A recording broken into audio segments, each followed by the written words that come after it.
예, 설 연휴 잘 보내고 계시죠? 네, 다들 말씀이 없으세요. 예. 자, 설 연휴 잘 보내고 계시죠? 네, 그 연휴 잘 쉬고 계시는 걸로 믿고, 특별히 연휴가 어떤 분들에겐 굉장히 부담되는 날이 되고 또 힘든 날이 될 수도 있는데, 여러분 정말로 쉼이 있는 연휴가 되시길 바랍니다. 예, 오늘은 한 영혼을 사랑하신 예수님이라는 제목으로 함께 말씀 나누도록 하겠습니다. 여러분 혹시 여러분 중에 귀신 들린 그 경험이 있는 분이 계실까요? 예. 아마도 이 중에는 내가 귀신 들린 사람을 본 적이 있어 뭐 이렇게 말씀할 수 있는 분은 계실지 모르겠는데, 내가 귀신에 들려봤다 뭐 이렇게 말할 수 있는 분은 아마도 없을 겁니다. 그럼 이건 왜 그런 걸까요? 그것은 실제로 이런 경험을 하는 분이 이제 매우 적어서 그런 것도 있지만, 내가 그런 경험이 있다고 쳐도 오늘 이 시간에 이제 손을 들고 내가 귀신 들린 경험이 있습니다 뭐 이렇게 말하기는 쉽지 않기 때문입니다. 대부분의 성도님들은 이 귀신 들린 경험이 없습니다. 그래서 많은 경우에 이 성도님들은 이 오늘 본문을 읽으면서 나는 뭐 이런 경험은 없으니까 이렇게 생각을 하면서 이 본문을 그냥 뭐 예수님께서 어떤 능력을 발휘하셨구나 뭐 이 정도로 생각을 하면서 넘어갈 수가 있습니다. 하지만 우리는 어떤 의미로 이 귀신의 영향을 받으면서 살고 있습니다. 여러분 근데 저의 이 말을 오해하지 마십시오. 우리가 이 영향을 받는다는 말은 우리가 이 귀신의 세력에 속했다는 말이 절대 아닙니다. 제가 앞서서 우리가 귀신의 영향을 받을 수가 있다고 말씀을 드렸죠. 그럼 제가 왜 이 말씀을 드린 걸까요? 이것은 귀신이 우리가 일반적으로 아는 그 뭐 공포 영화에 나오는 그런 존재가 아니기 때문입니다. 특별히 이 잘못 알고 계신 분이 조금 있는데, 그래서 제가 짚고 넘어가자면 이 귀신은 절대 죽은 자의 혼령이 아닙니다. 이 기독교 이단 중에서 일부 이단은 이제 귀신을 죽은 자의 영혼으로 가르치고 또 그래서 이 귀신론과 함께 가계 저주론을 주장하는 사람들이 있는데, 이 귀신은 절대 죽은 자의 영혼이 아니고 귀신은 공중의 권세 잡은 사탄의 수하로서 악한 영들을 가리키는 것입니다.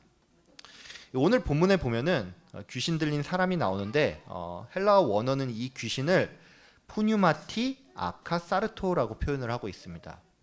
이 단어를 직역을 하면 더러운 영입니다. 즉 이 귀신이 더러운 영이라는 것은 이 귀신이 우리가 하나님의 정결한 뜻이 아닌 더럽고 추악한 욕망에 따라서 살게끔 하는 그런 악한 영적인 존재라는 것입니다.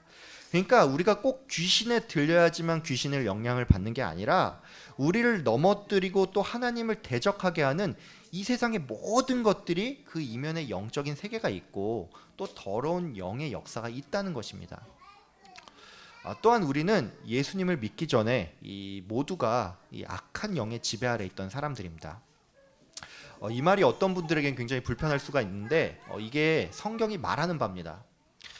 에베소서 2장은 이렇게 말하고 있습니다. 그때 너희는 이 세상 풍조를 따르고 공중의 권세 잡은 자를 따랐으니 곧 불순종의 아들들 가운데서 역사하는 영이라. 전에는 우리도 우리의 육체의 욕심을 따라 지냈으며 다른 이들과 같이 본질상 진노의 자녀였더니. 여러분 이 에베소서의 말씀이 말하는 게 뭡니까? 이 말씀은 우리가 예수님을 믿기 전에는 내 욕심에 따라서 살았던 자들로서 이것이 이 사탄의 영향력 아래 있었다는 것입니다. 그렇기 때문에 오늘 이 예수님께서 귀신 들린 사람을 고친 이 이야기는 우리와 결코 무관한 이야기가 아닙니다. 그러면 오늘 이 본문이 우리에게 말하고자 하는 바는 뭘까요? 그것은 예수님께서 우리가 사탄의 권세 아래에 있었는데 이것을 해방시키기 위해서 우리에게 찾아왔다는 것입니다. 그래서 오늘 우리는 먼저 우리에게 찾아온 이 예수님이 어떤 분인지 또 그분이 우리를 위해서 무엇을 하셨는지를 알아보고 성도로서 그럼 우리가 어떻게 살아야 하는지를 한번 알아보도록 하겠습니다. 첫 번째로 우리는 예수님께서 영적인 세계를 통치를 하시고 심판하는 분임을 기억했으면 합니다. 이 오늘 본문에 보면 이 귀신 들린 사람이 예수님을 향해서 하나님의 아들이라고 이렇게 외치는 걸 볼 수가 있습니다. 여러분이 이 부분 보면서 별 생각이 없을 수가 있는데 사실 이건 굉장히 놀라운 표현입니다. 여러분 이게 왜 놀라운 표현인지 아십니까? 여러분 이제 집에 가서 이 복음서를 자세히 읽어보면 알 수가 있겠지만 예수님을 따르던 사람들이 공생의 기간 동안에 예수님을 향해서 하나님의 아들이라고 부르는 경우가 거의 없습니다. 물론 예외적인 장면이 있죠. 이제 베드로가 예수님을 향해서 주는 그리스도시요 살아계신 하나님의 아들이라고 고백하는 장면이 있습니다. 근데 이 본문을 보면 예수님께서 이런 베드로의 고백이 사람의 고백이 아니라 하늘에 계신 아버지께서 이 베드로에게 알려주신 거라고 설명을 하고 있습니다. 즉 이 말은 당시 예수님과 함께했던 대부분의 사람들이 예수님의 정체를 몰랐다는 것입니다. 그래서 이들 대부분은 이 예수님을 선지자라고 부른다든지 아니면 선생님 또는 다윗의 자손이라고 불렀다는 것입니다. 그래서 재밌는 사실은 이 예수를 따르는 사람들은 정작 예수의 정체를 모르는데 이 귀신은 오히려 예수님의 정체를 정확히 파악하고 있다는 것입니다. 이 말은 바꿔 말해서 인간은 육체의 눈에 갇혀서 이분이 하나님임을 알지 못했는데 귀신은 오히려 영적인 존재로서 이분이 하나님의 아들임을 알아봤다는 것입니다. 즉 예수님은 참으로 하나님의 아들이기 때문에 그 권능으로 이 귀신을 간단히 제압할 수 있었다는 것입니다. 오늘 본문에 보면은 이 귀신들이 자신들의 수가 많기 때문에 자신을 군대라고 소개하고 있는 장면이 나옵니다. 이 군대라는 말은 이제 헬라어 레기온이라는 단어를 쓰는데 이 레기온의 뜻은 그 로마 군대의 그 군단급 되는 그 부대를 지칭하는 의미입니다. 그렇기 때문에 이 귀신은 그 로마 군대의 그 군단급인 약 6,000마리나 되는 어마어마한 무리였다는 것입니다. 그러니까 여러분 이건 바꿔 말하면 귀신과 예수님의 싸움이 6,000대 1의 싸움이었다는 겁니다. 여러분 우리가 그 우스갯소리로 17대 1로 싸웠다 이런 말 하지 않습니까? 저는 제가 싸움을 못해서 주로 그 17명 중에 한 명이었는데 만약에 여러분이 그 어떤 사람이 진짜로 17명과 싸워서 이겼다고 하면 이거 굉장한 무용담이지 않겠습니까? 근데 귀신과 예수님의 싸움은 6,000대 1이었다는 것이죠. 게다가 더 놀라운 것은 이 6,000마리나 되는 귀신들이 예수님의 단 한마디에 조금 속된 말로 쪽도 못 쓰고 완전히 박살이 났다는 겁니다. 귀신들은 예수님께 이렇게 말을 했습니다. 우리를 괴롭히지 말아 주십시오라고. 근데 이 말은 이 누가복음에서는 우리를 무저갱에 보내지 말아달라는 말입니다. 그러니까 이것은 다른 말로 예수님께서 말 한마디만 하면 이 귀신들을 영원한 지옥에 던져버릴 수 있다는 것입니다. 즉 예수님은 하나님의 아들로서 영적인 세계를 통치할 뿐만이 아니라 이들 모두를 심판할 수 있는 그 심판자라는 것입니다. 그러면 우리가 이걸 아는 게 왜 중요한 걸까요? 이것은 우리가 매일매일 영적인 전쟁을 치르기 때문입니다. 여러분 한번 생각해 보십시오. 여러분이 만약에 우리가 믿는 예수님께서 귀신을 겨우 제압할 수 있는 분이라면 여러분은 예수님을 신뢰할 수 있겠습니까? 내가 의지하는 예수님께서 간당간당하게 사탄을 물리칠 정도라면 우리 중에 그 누구도 이 영적인 전쟁에서 승리를 자신할 수 없을 겁니다. 우리가 예수님을 담대하게 믿는 까닭은 예수님께서 사탄을 완벽히 이겼을 뿐만이 아니라 또 그들을 심판하는 분이기 때문입니다. 그래서 우리는 이 영적 전쟁에 승리하기 위해서라도 이것을 알아야 한다는 것입니다. 두 번째로 우리는 이 예수님께서 영적 세계를 다스릴 뿐만이 아니라 한 영혼을 정말 끔찍히도 사랑해서 그에게 찾아오는 분임을 기억했으면 합니다.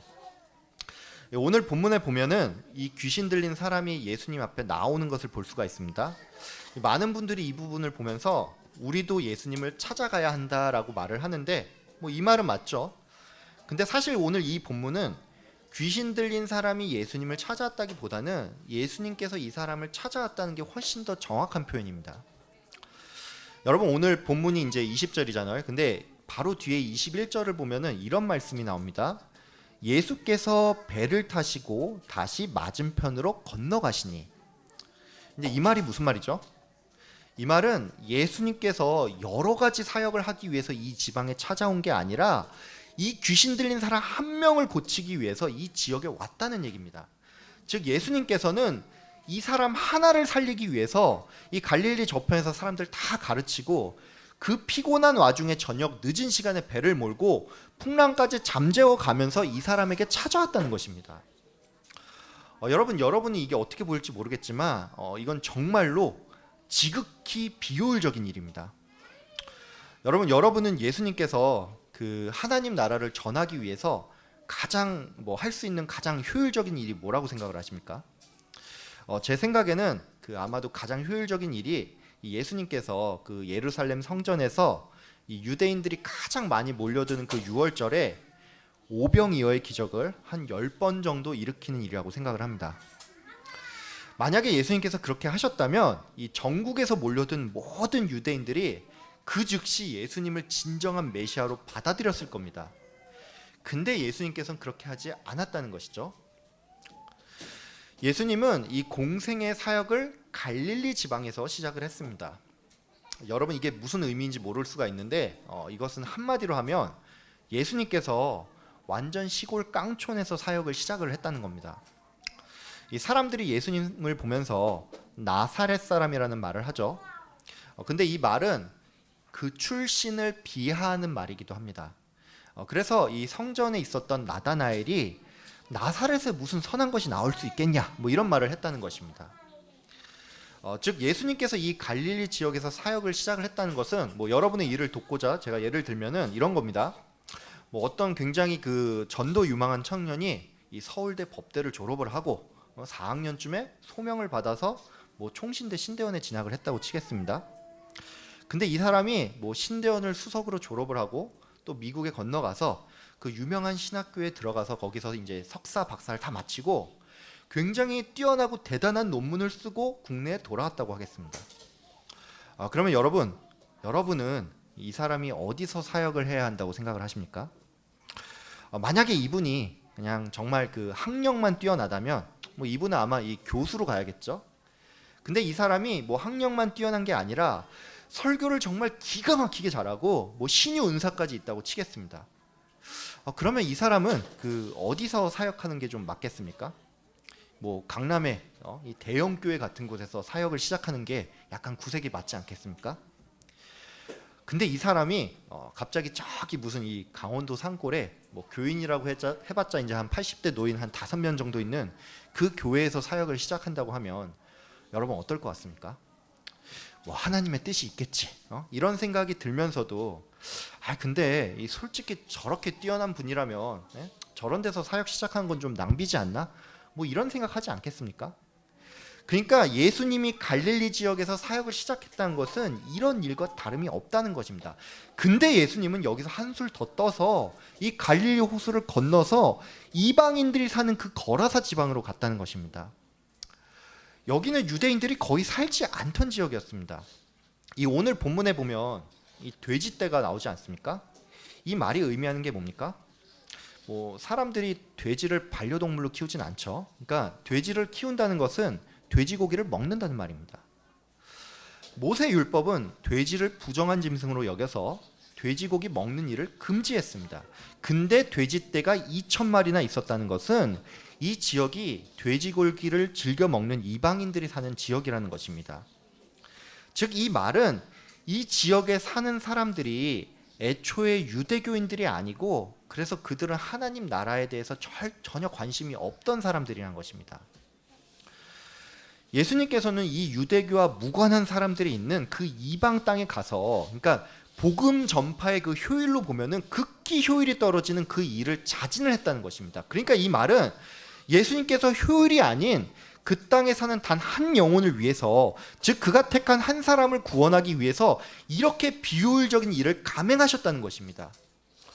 여러분에게 있어서 예수님께서 아무리 능력이 넘치는 분이라고 치더라도 그것보다 더 중요한 게 있다면 예수님께서 한 영혼을 불쌍히 여기고 그 영혼을 구하기 위해서 우리에게 찾아왔다는 사실입니다.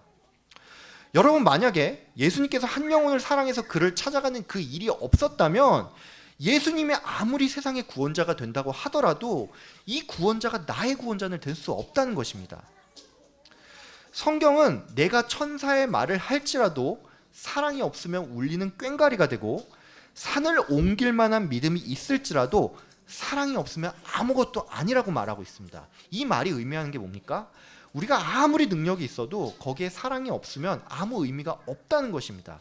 그렇기 때문에 여러분은 오늘 본문 말씀 읽으면서 예수님의 이적에만 주목하는 게 아니라 예수님께서 여러분 한 사람을 사랑해서 이 땅에 오시고 여러분을 하나님의 자녀로 삼기 위해 여러분을 대신해서 죽으셨다는 그 사실을 기억하셔야 합니다.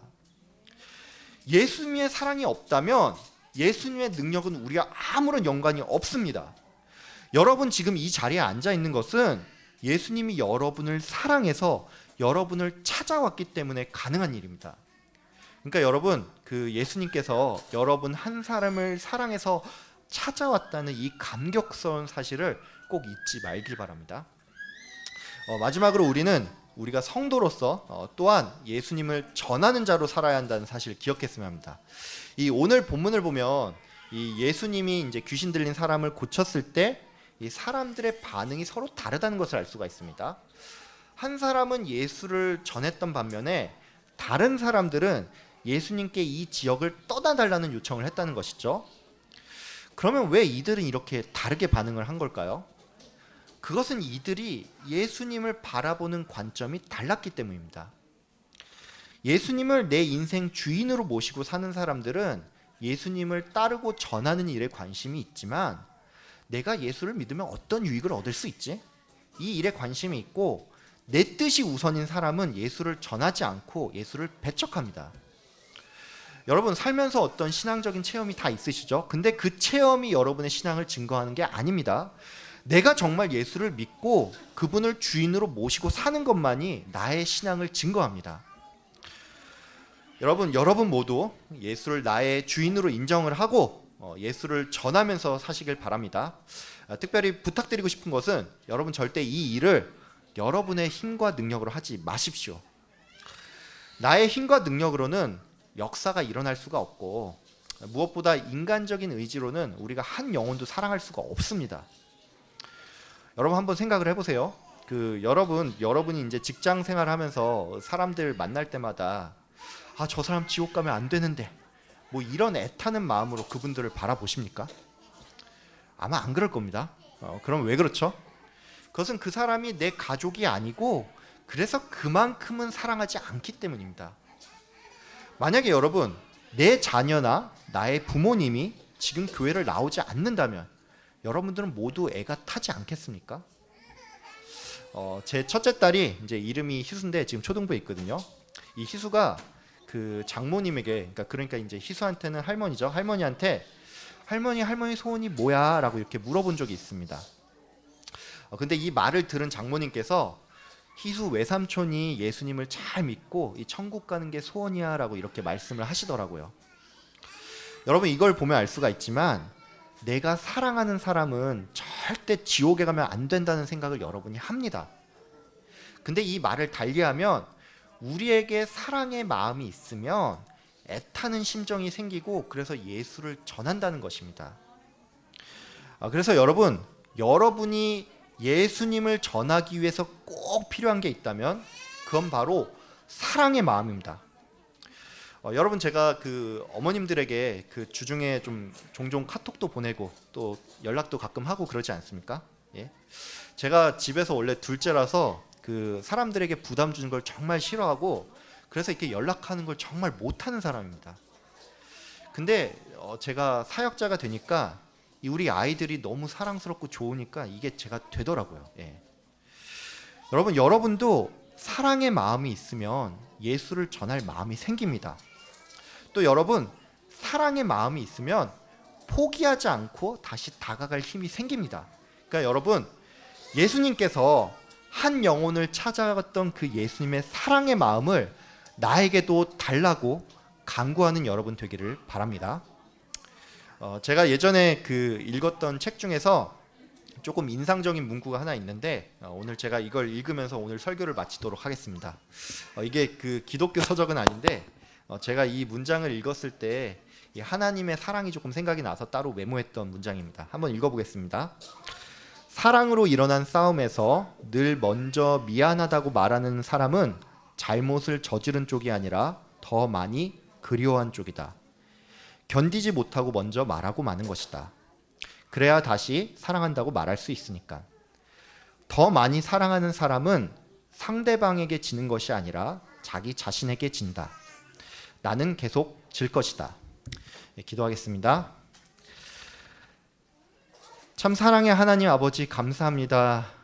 오늘 말씀을 통해서 예수님께서 귀신 들린 한 사람을 고치기 위해 이 갈릴리 바다를 건너와서 그 사람을 고치고 또 그 사람에게 구원을 주신 예수님을 우리가 배울 수 있게 하여 주신 감사합니다.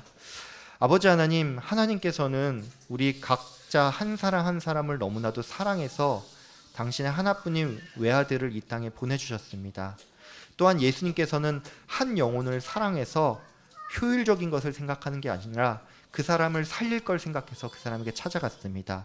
아버지, 오늘 이 예수님의 사랑을 저희가 기억하고 우리가 지금 이 자리에 앉아서 예배드리는 것이 예수님께서 우리를 너무 사랑하여 주셔서 찾아왔다는 그 사실을 기억하고 감격하며 감사하는 삶을 살아갈 수 있는 우리 모두가 될 수 있도록 주님 인도하여 주시옵소서. 또한 하나님 아버지, 우리에게 정말 필요한 것이 있다면 예수 그리스도의 그 마음입니다. 그 심장을 우리에게 주시고 아버지, 우리가 사랑의 마음을 가지고 애타는 심정으로 저 사람 지옥 가면 안 되는데, 저 사람 예수 믿어야 하는데, 이 마음을 가지고 복음을 전하는 우리 모든 가정 될 수 있도록 주님 은혜 내려 주시옵소서. 감사드리오며 예수님의 이름으로 기도하였습니다. 아멘.